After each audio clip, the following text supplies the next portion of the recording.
नमस्कार, फाइटर समाचार में आपका स्वागत है। पेश आज 2 जून बुधवार रात 8 बजे राजस्थान की खास खबरें। पंजाब और हरियाणा हाईकोर्ट ने 4.5 साल की बेटी की कस्टडी के लिए दायर की गई एक याचिका पर आंखें खोल देने वाला फैसला दिया है। दरअसल पति ने कोर्ट से कहा था कि उसकी पत्नी किसी के साथ अनैतिक संबंध में है, इसलिए उसको बेटी की कस्टडी ना दी जाए। इस पर कोर्ट ने कहा कि अनैतिक संबंध का मतलब यह नहीं है कि कोई महिला अच्छी मां नहीं हो सकती है। पंजाब और हरियाणा हाईकोर्ट ने नाबालिग बच्चे की कस्टडी के मामले में कहा कि अगर कोई महिला एक्स्ट्रा मैरिटल रिलेशनशिप में है तो भी उसका यह मतलब नहीं लगाया जाना चाहिए कि वह अच्छी मां नहीं हो सकती। हाईकोर्ट ने अपने फैसले में कहा कि the Hindu minority and guardianship act 1956 की धारा 6 के तहत 5 साल तक के बच्चे की मां को उसका नेचुरल गार्डियन माना जाता है। हाईकोर्ट ने कहा कि कुदरती संरक्षक मां बच्चे की 5 साल तक की अवस्था के दौरान देखभाल के लिए सबसे ज़्यादा ज़रूरी होती है। ऐसे में मां को बच्चे की कस्टडी देने से वंचित नहीं किया जा सकता। दिल्ली उच्च न्यायालय ने कहा कि कोविड-19 के चलते अनेक लोगों को खो चुकी युवा पीढ़ी को पहले टीके लगाए जाने चाहिए थे, क्योंकि यह राष्ट्र का भविष्य है।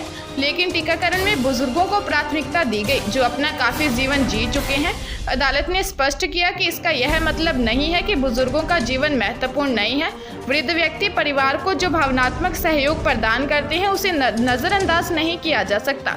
न्यायमूर्ति विपिन सांघी ने कहा कि कोविड-19 की दूसरी लहर में युवा आबादी और आर्थिक प्रभावित हुई है, उन्हें टीकों की खुराक नहीं दी गई। उन्होंने कहा, मुझे अब तक यह टीकाकरण नीति समझ नहीं आई।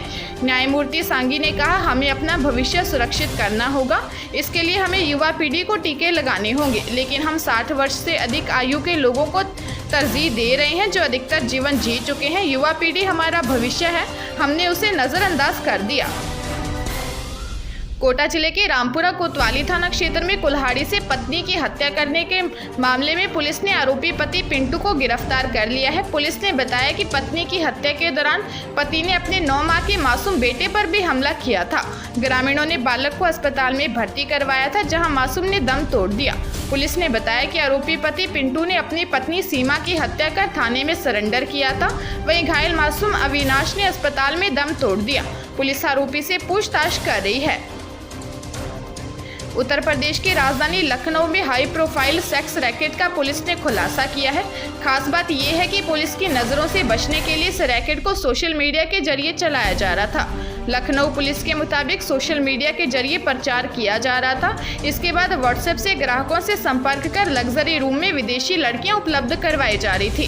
किसी भी तरह ग्राहकों की पहचान उजागर न हो सके, इसके लिए होटल में नाम और पहचान नहीं बताई जाती थी। पुलिस को चिन्हट के विकल्प खंड क्षेत्र में लग्जरी होटल में छापा मारकर विदेशी लड़कियों के साथ 10 लोगों को गिरफ्तार किया है।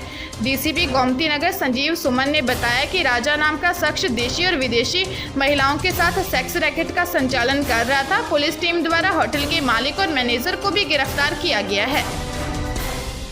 प्रदेश के सबसे बड़े सवाई मानसिंह स्टेडियम में कोचिंग लेने जा रही 17 साल की टेनिस प्लेयर के साथ उसके कोच द्वारा ही देह शोषण करने का सनसनीखेज मामला सामने आने के बाद टेनिस कोच गौरांग को खेल परिषद ने सस्पेंड कर दिया है। इसके लिए खेल परिषद ने आदेश जारी कर दिए हैं। घटना के बाद खेल मंत्री अशोक चांदना ने भी कोच को सस्पेंड करने को लेकर बयान दिया था। बता दें कि ज्योतिनगर थाना पुलिस ने आरोपी कोच को गिरफ्तार कर लिया है।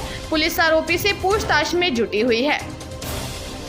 केंद्र सरकार ने देश की आंतरिक सुरक्षा को लेकर महत्वपूर्ण फैसला लिया है।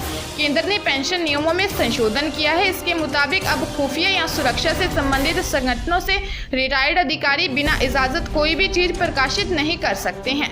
बिना अनुमति सामग्री पब्लिश करने पर उनकी पेंशन रोक दी जाएगी। नए संशोधन के मुताबिक अब किसी भी खुफिया या सुरक्षा से संबंधित संगठन के अधिकारियों को किसी भी कंटेंट को प्रकाशित करने के लिए उन्हें पूर्व अनुमति लेनी होगी। संशोधित नियमों के अनुसार जिम्मेदार अधिकारी को यह तय करने का अधिकार होगा कि प्रकाशन के लिए प्रस्तावित सामग्री संवेदनशील है या असंवेदनशील है, और क्या यह संगठन के क्षेत्राधिकार में आता है या नहीं।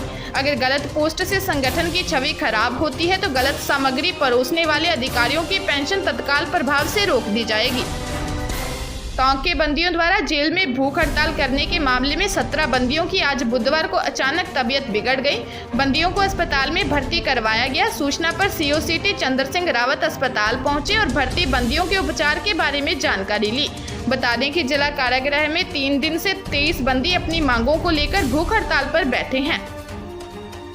कोविड के दौरान निराश्रित हुए बच्चों या परिवारों के लिए सीएम अशोक गहलोत जल्द ही बड़ी राहत का प्लान कर सकते हैं। जानकारी के अनुसार ऐसे लोगों या परिवारों की जानकारी जुटाई जा रही है। ये प्रोसेस जिला स्तर पर अंतिम दौर में चल रहा है। मुख्यमंत्री गहलोत ने इस संबंध में पहले ही दिशा निर्देश जारी किए थे। गहलोत ने संवेदनशीलता दिखाते हुए तैयारियों की कही थी बात, जिसके बाद सामाजिक न्याय और अधिकारिता महकमे ने कलेक्टर्स को इस संबंध में आदेश जारी किए थे। इसकी रिपोर्ट आज या कल सीएमओ में पहुंच सकती है। उसके बाद मुख्यमंत्री अशोक गहलोत बड़ा बयान करेंगे।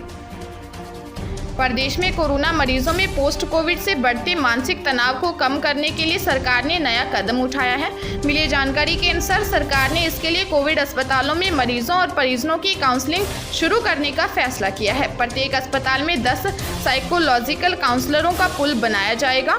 पोस्ट कोविड क्लिनिक और आईसीयू स्थापित करना आवश्यक है। इसके लिए प्रमुख शासन सचिव अखिल अरोड़ा ने आदेश जारी किए हैं।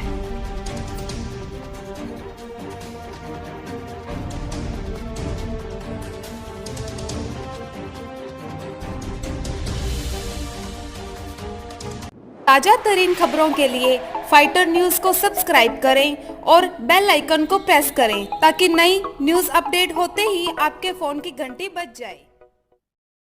Once again